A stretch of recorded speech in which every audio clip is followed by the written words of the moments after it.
Welcome, Namwali, to Fully Booked. Thank you so much for joining me today. Thank you for having me. I am ecstatic. I'm so happy to welcome you back to the podcast after we had the honor of discussing the Old Drift with you back when that novel came out. The new novel is called The Furrows. Would you please tell our listeners a little bit about it? What would you like them to know by means of introduction? Well, thanks again for having me.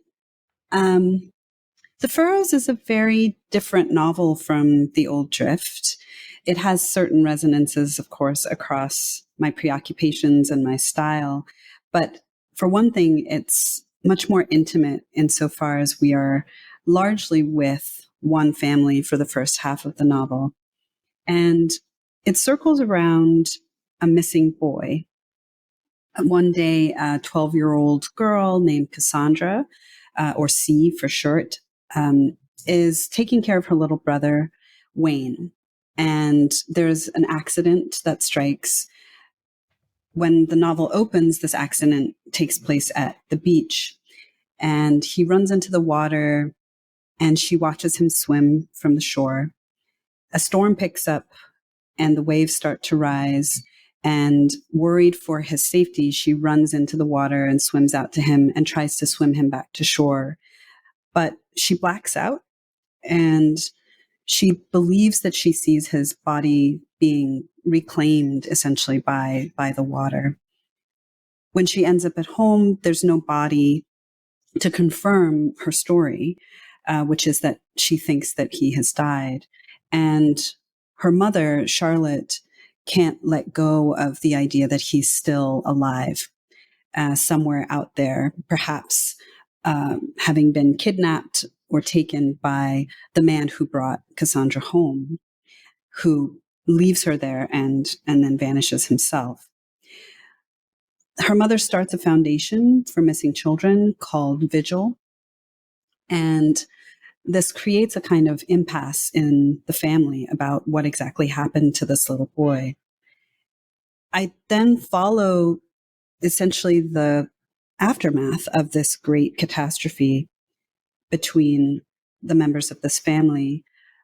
What happens to Cassandra's father, who's Black and an engineer? He leaves and starts a family elsewhere. Her mother, Charlotte, who is white, and her continued obsession with finding her lost boy, and Cassandra's own attempt to make peace with what she believes to be her brother's death. But then when she's an adult, she meets a man who gives her a feeling of deja vu. He's about the age her brother would have been.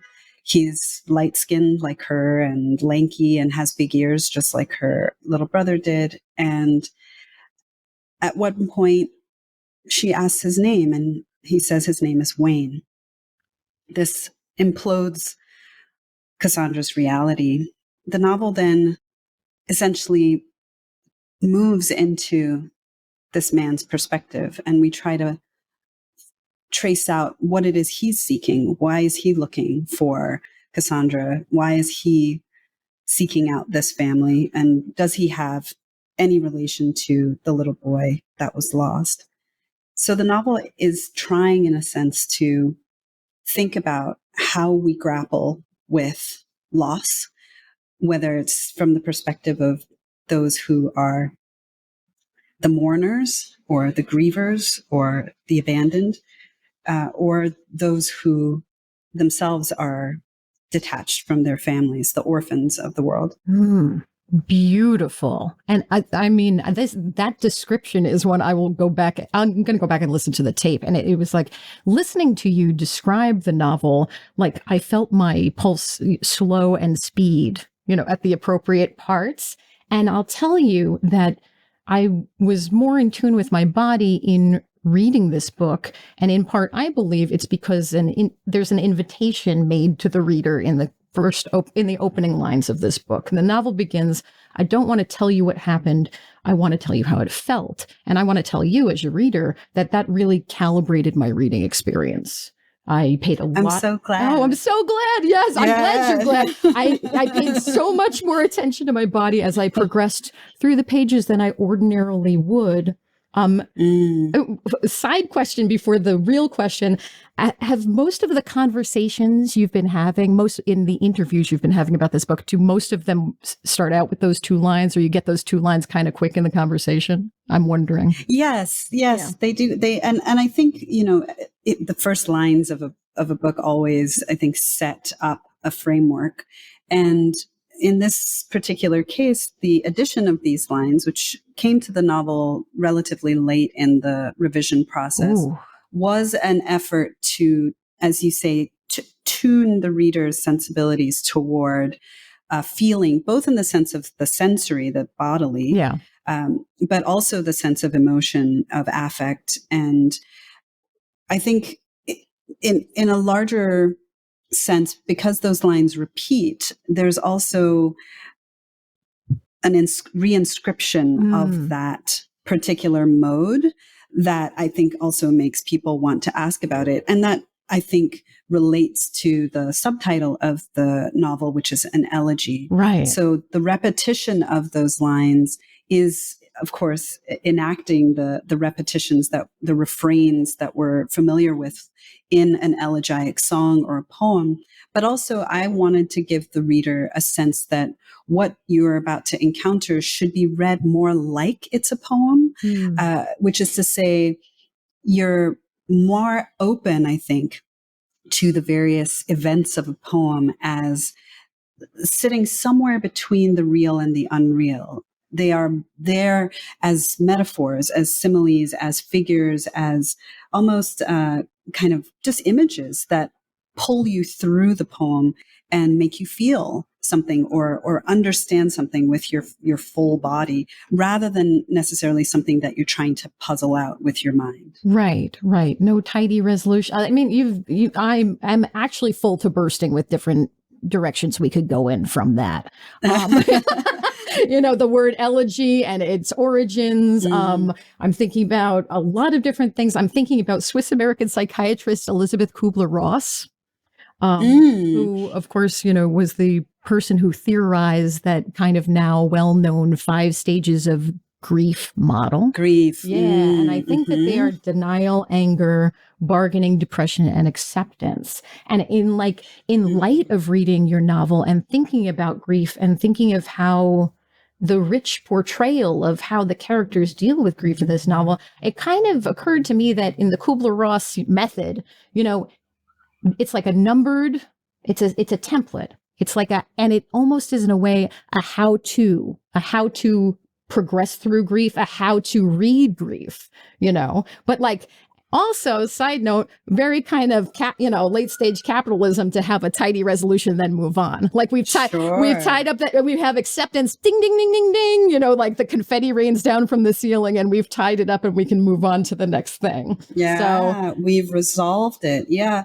No, I mean, I think, the picture that we have of mourning and grief as something that can be done in a more healthy way or a better way, a more, as you say, progressive way that moves toward an eventual goal of healing. Also, I think, it's coming from Freud to a certain extent, who postulated that there was mourning, which is the healthy version, and then there's melancholia, which is this kind of iterative, repetitive, compulsive obsessing over the lost thing or person. And, I think I was very interested in undoing that binary distinction. There are different ways of, I think, undergoing mourning, but I think we put a lot of pressure on people to mourn the right way or the wrong way, or even those around them to help someone mourn the right way or the wrong way. Like, what should you say to someone when they've lost someone? And I think that kind of pressure does not go toward any kind of real acknowledgement or even confrontation with the catastrophe that death is, the loss that death is. The person who I think recently has been in the news in thinking about this is Pauline Boss, who is a professor who has been studying what is often known as ambiguous loss, Yes. which is when you mourn someone whose body is not there.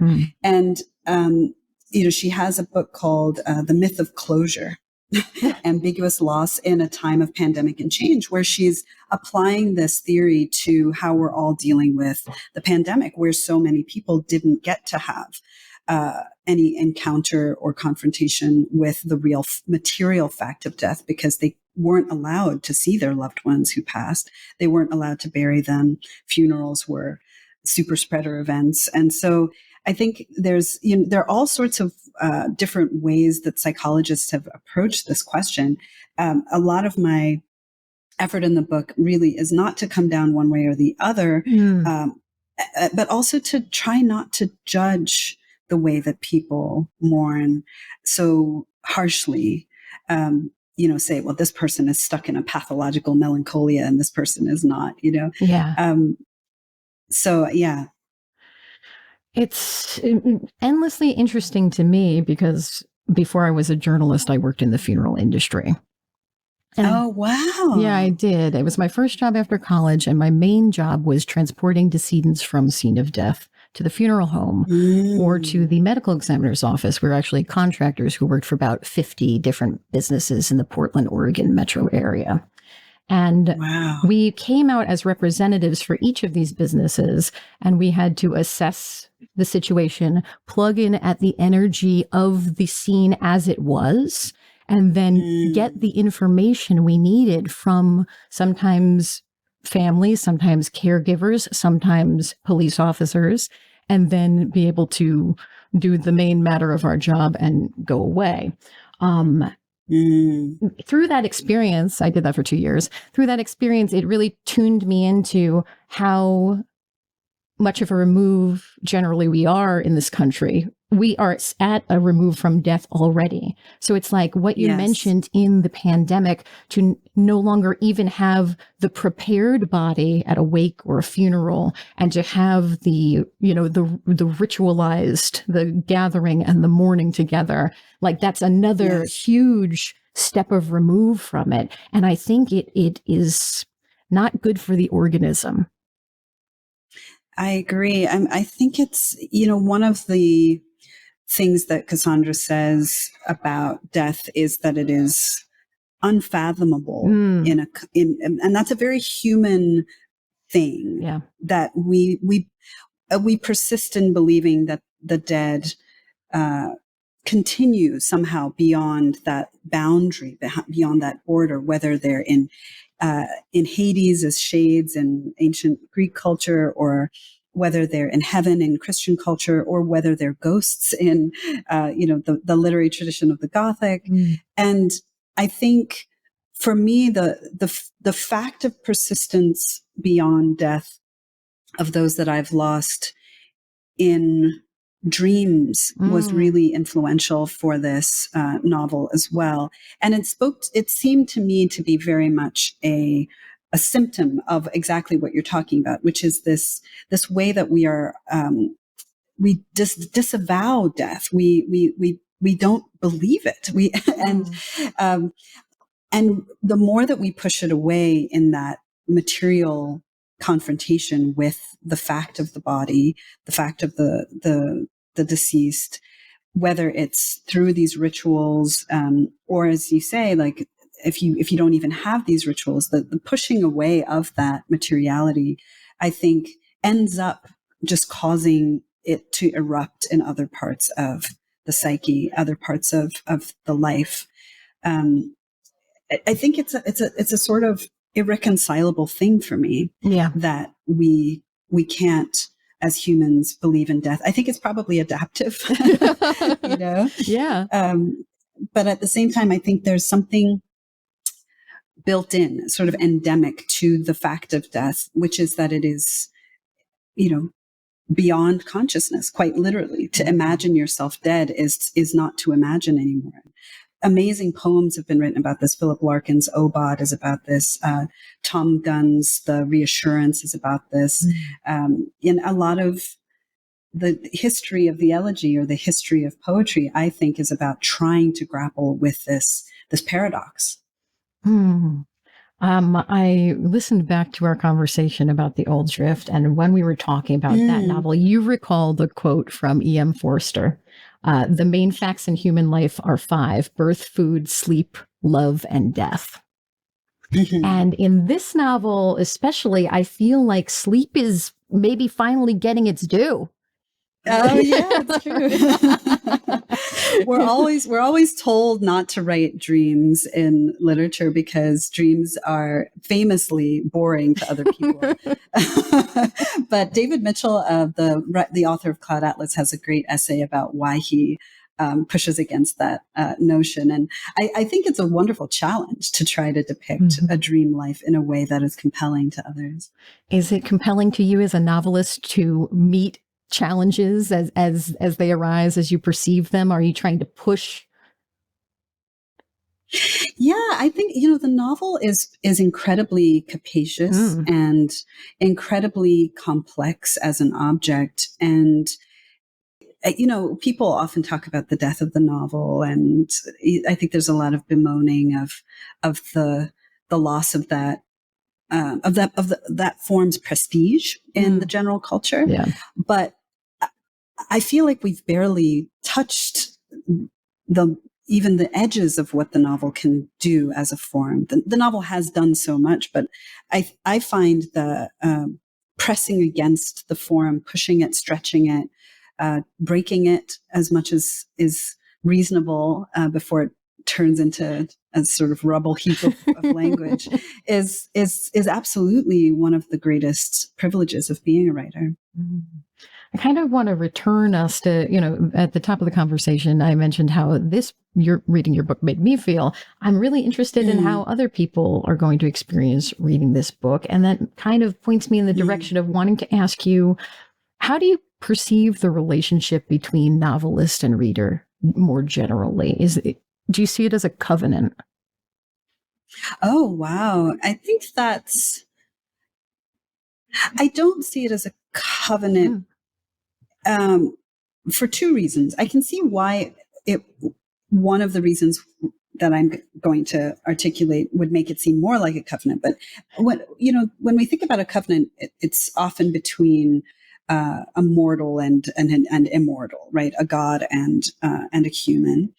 And I guess you could say that the relative invisibility of the reader when you're writing could make them godlike. But you could also say that when you're reading, the relative invisibility of the author makes them godlike. And also the fact that they are seemingly omniscient, especially if you have a narrator like George Eliot, right, who loved to opine from on high about the fates and quirks of her characters.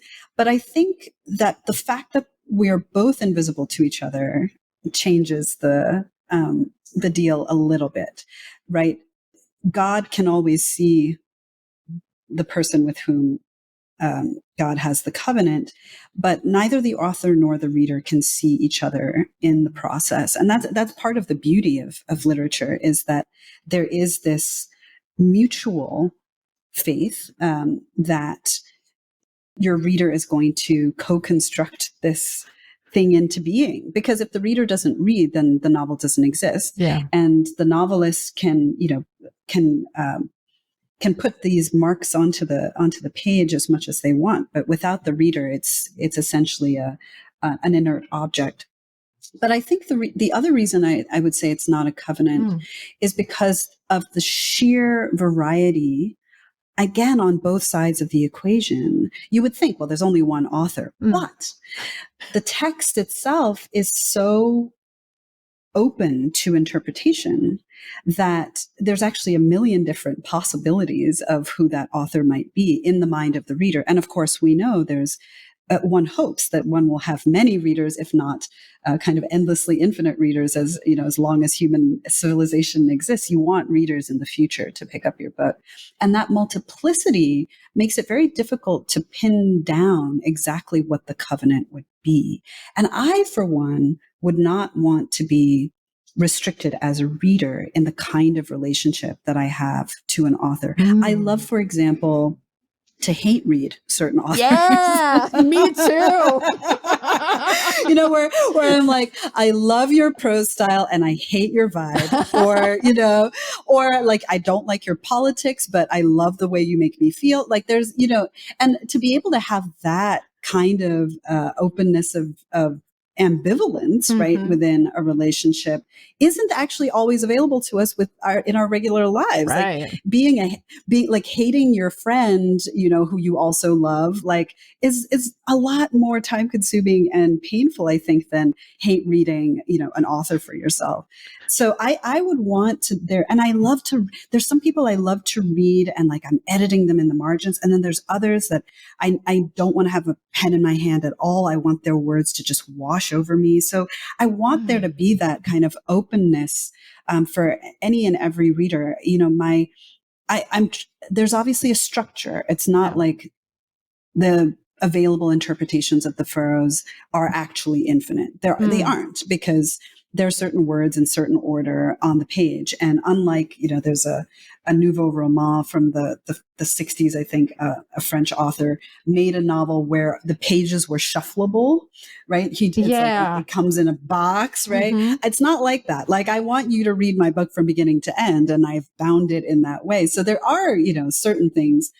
But for example, I had, and I can speak very specifically about a part of the novel. I had certain readers have very different interpretations of the second half of the novel, the relationship specifically between the man named Wayne that Cassandra meets and a man who is narrating from prison and who calls himself Will. Yes. And I had readers believe that they were the same man. I had readers believe that Will in prison was in fact Cassandra's long lost brother. I had people believe that one or the other is the figment of the other's imagination, and it was like Fight Club. And at some point, in conversations with my editors, I thought, I think I'm okay with all of those interpretations being possible. because again, what we get at in that range is still one particular feeling, which is the uncanniness of the double. Yeah. And I wanted that. That's what I wanted. I didn't mind how you got there, but I wanted that feeling. And so in that sense, I'm again following Cassandra's mantra of wanting to make you feel something rather than wanting you to establish what happened. Yeah, it's very inviting. And, I push back against, some people, some readers, will criticize books and say, I didn't get it, or it went over my head, or I don't understand, but it's like, I think that when it's like an expression of a frustration, it doesn't have to be that way. There is no right. There is no right to the novel as a reader, I say, and I love your embrace of all of those interpretations of the back half of this book, which, I don't even know what team I want to join. I feel like I could go in between all three, Yeah. I mean, I sometimes I find myself sort of apologizing for the difficulty of my work, and that it's not an easy read. But I there's a lot of easy reads in the world, and I don't begrudge anyone who, especially in our current moment in 2022, when we are in the midst of ongoing political crises, ongoing climate catastrophe, the aftermath of an ongoing pandemic, right? So I say aftermath, and it's more like during math. Yes. But I feel like I understand if you don't want to read something difficult or something that's going to make you panic if you're a parent, or something that's going to make you cry if you've lost someone. I understand that, and I don't begrudge any reader that. But at the same time, I don't think I'm obliged to write that kind of novel when there are so many kinds of novels like that being written, that are sort of straightforward stories with climaxes and denouements and are deeply enjoyable, to me as well.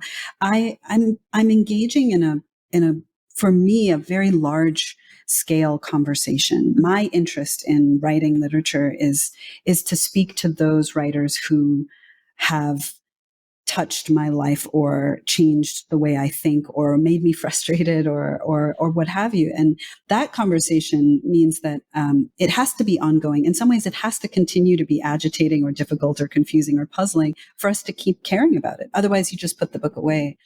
So I think I totally understand those who don't want to undergo something less than ease and satisfaction and comfort. Yeah. At the same time, I think accord to myself the privilege and the right to write something that doesn't give those easier emotions. Oh yeah. And I, at this time in my life, received this book in its fullness, and I thank you for the difficulty of it. I thank you for the delight of it. I thank you for these specific sentences. One, you're writing about a policewoman. She looked up, her pen poised like a beak ready to scratch for worms. You're writing about when C and Wayne, on a typical day of returning from play at the beach, the puddles we'd made would bronze, grass blade tips stubbling their surface. And here's another one. In front of the home of Dr. Rothman, one of C's eventual doctors, a therapist, psychologist, psychiatrist in the aftermath of Wayne's disappearance, dead leaves lay in thick mats of neglect on the porch. There's just 3 sentences. I don't know how many sentences there are in this book, but that's just 3 jewels I've plucked out of this crown. The rhythm, the play, the sounds together. It's a joy to read your writing, and we get all of this. Oh, thank you. This hung on this beautiful structure. As I said before we started rolling this tape, this is a book I'm going to think about for a really long time. So just one more time from the heart, thank you for it. Oh, thank you so much, Megan. I really appreciate that, and it's always a delight to have readers pick up and feel the individual sentences. It's a really, I don't know. It seems to me to have become less and less of a priority in literature of late, and so I'm very pleased that the very intense efforts that I put toward crafting those sentences is being appreciated. Oh, it is appreciated. It will be appreciated widely, I'm sure, once readers get their hands on the Furrows. Namwali, thank you so much for joining me today on Fully Booked. Thank you, Megan.